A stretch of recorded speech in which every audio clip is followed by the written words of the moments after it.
اعوذ باللہ من الشیطان الرجیم بسم اللہ الرحمن الرحیم۔ تصوف و احسان اسلامی تاریخ کے آئینے میں، اس موضوع پر ہم پچھلی 3 نشستوں میں بیان کر چکے ہیں اور آج بھی ہم اسی کے تسلسل میں بیان کر رہے ہیں۔ ذوق سماع، نبی اکرم صلی اللہ علیہ وسلم قرآن مجید، پاکیزہ اشعار اور نعتیہ کلام کے سماع کے شائق تھے، اور محافل میں آپ پر جذب و شوق اور کیف و سرور کی حالت طاری ہوتی تھی۔ آپ صلی اللہ علیہ وسلم نعتیہ کلام کے سماع کے لیے باقاعدہ محفل کا اہتمام کرتے اور حسان بن ثابت رضی اللہ تعالیٰ عنہ کو نعت پڑھنے کا حکم فرماتے۔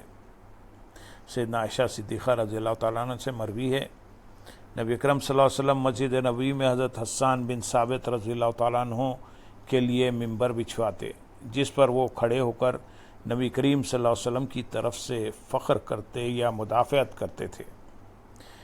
نبی اکرم صلی اللہ علیہ وسلم فرماتے، بے شک اللہ تعالیٰ روح القدس کے ذریعے حسان کی مدد فرماتا ہے جب تک کہ وہ رسول اللہ صلی اللہ علیہ وسلم کی طرف سے فخر کرتے ہیں یا فرمایا مدافعت کرتے ہیں۔ اس حدیث کو مشکات المصابیح میں بیان کیا گیا ہے۔ حسان بن ثابت رضی اللہ تعالیٰ عنہ کا کلام کس قدر عشق انگیز اور وجد آور ہوتا تھا، اس کا اندازہ ان 2 اشعار سے ہو سکتا ہے۔ وَأَحْسَنُ مِنْكَ لَمْ تَرَ خَطُّ عَيْنِي وَأَجْمَلُ مِنْكَ لَمْ تَلِدِ النِّسَاءُ خَلَقْتَ مُبَرًّا مِنْ كُلِّ عَيْبٍ كَأَنَّكَ قَدْ خَلَقْتَ كَمَا تَشَاءُ۔ اسی طرح بعض اوقات قرآن مجید بھی خوش الحان صحابہ اکرام سے سماع فرماتے، اور اس سے روحانی کیفیت حاصل فرماتے۔ حضور صلی اللہ علیہ وسلم پر گریہ وزاری، رقت اور خشیت کی کیفیت کیا تھی اور اس کے احوال کیا تھے، اس کی تفصیل حضور صلی اللہ علیہ وسلم کی سیرت طیبہ کے بیان میں ملاحظہ فرمائیں۔ تصوف اور سنت صحابہ، تصوف صحابہ اکرام رضی اللہ تعالیٰ عنہ کی عملی زندگیوں میں کاملاً نظر آتے ہیں۔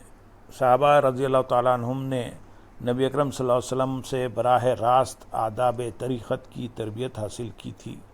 قرآن حکیم رسول اللہ صلی اللہ علیہ وسلم اور صحابہ اکرام رضی اللہ تعالیٰ عنہم کے اس تعلق اور روحانی تربیت کو اس انداز سے بیان کرتا ہے۔ سورۃ البقرہ آیت نمبر 151 ارشاد ہوا، جو تم پر ہماری آیتیں تلاوت فرماتا ہے اور تمہیں نفساً و قلباً پاک صاف کرتا ہے، اور تمہیں کتاب کی تعلیم دیتا ہے اور حکمت و دانائی سکھاتا ہے، اور تمہیں وہ اسرار معرفت و حقیقت سکھاتا ہے جو تم نہ جانتے تھے۔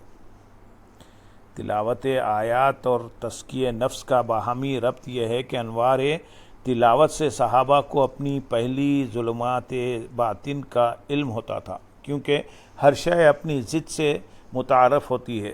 جب انوار تلاوت کا اجالا ہوتا اور صحابہ اکرام رضی اللہ تعالیٰ عنہ کو اپنے نفوس میں پوشیدہ امراض کی اطلاع ہوتی تو انہیں تزکیہ و تصفیہ کی فکر و طلب دامنگیر ہو جاتی تھی۔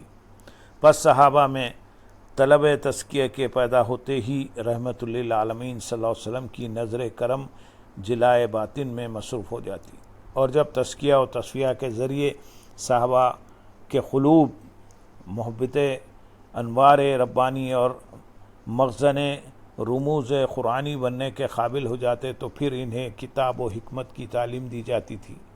یہ وہ انداز تربیت تھا جس کے ذریعے صحابہ اکرام اپنے مرشد برحق محمد عربی صلی اللہ علیہ وسلم کی وساطت سے منازل سلوک طے کرتے تھے۔ رسول اللہ صلی اللہ علیہ وسلم اور آپ کے صحابہ اکرام رضی اللہ تعالیٰ عنہ کے زمانے میں چند نسلوں تک اہل کمال کی بیشتر توجہ زیادہ تر شریعت کے ظاہری اعمال کی طرف رہی۔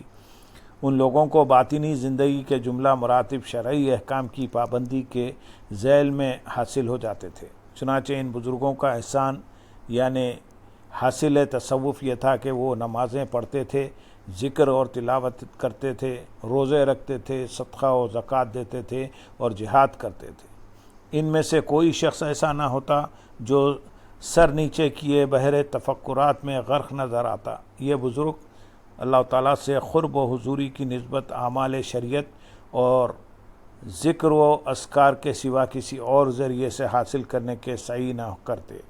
بے شک ان اہل کمال بزرگوں میں سے جو محقق ہوتے، ان کی نماز اور ذکر و اذکار میں لذت ملتی، قرآن مجید کی تلاوت سے وہ متاثر ہوتے۔ مثلا وہ زکوٰۃ محض اس لیے نہ دیتے کہ زکوٰۃ دینا اللہ کا حکم ہے، بلکہ اللہ کے حکم کی بجاوری کے ساتھ ساتھ وہ اپنے آپ کو بخل کے روگ سے بچاتے۔ چنانچہ جب وہ اپنے آپ کو دنیاوی کاموں میں بے حد منہمک پاتے اور انہیں اس کا احساس ہوتا تو وہ دل کو کاروبار دنیا سے ہٹانے کے لیے زکوٰۃ دیتے۔ اسی طرح شریعت کے دوسرے احکام بجا لانے میں بھی ان کی یہی کیفیت ہوتی تھی۔ الغرض یہ بزرگ محض اللہ کا حکم سمجھ کر شرعی احکام ادا نہ کرتے، بلکہ اس کے ساتھ ساتھ ان شرعی احکام کی بجاوری سے ان کے باطنی تقاضوں کی تسکین بھی ہوتی تھی۔ بات یہ ہے کہ وہ نفسی کیفیات جن کا نتیجہ کرامات و خارق و سرمستی و بے خودی کی قبیل کی چیزیں ہوتی ہیں، یہ کیفیات ان بزرگوں کے اندر اتنی راسخ نہ ہوتی تھی کہ وہ ملکہ بن جاتی۔ چنانچہ اس ضمن میں جب کبھی ان سے کوئی ایسی بات ظاہر ہوتی تو اس کی صورت یہ تھی کہ وہ جس چیز کو از روئے ایمان صمیم القلب سے جانتے تھے وہ چیز بے اختیار ان کی زبان پر آ جاتی، یا یہ ہوتا کہ یہ بزرگ خواب میں بعض چیزوں کو دیکھ لیتے یا فراست سے نامعلوم چیز کو معلوم کر لیتے۔ یہ ان کا صفائے باطن ہوتا تھا، یا یہ کہ ان کے ایمان کی برکت سے ناممکن بھی از خود ممکن بنتے چلے جاتے۔ مگر بائیں ہمیں ان میں سے بعض میں خصوصی ریاضت و عبادت کا رجحان و معمول بھی تھا، اور خصوصی مشاہدات و اکتشافات سے بہرایاب بھی ہوتے، اور ان میں بعض صوفیانہ معمولات بھی پائے جاتے تھے، جن میں سے چند ایک کا تذکرہ انشاءاللہ ہم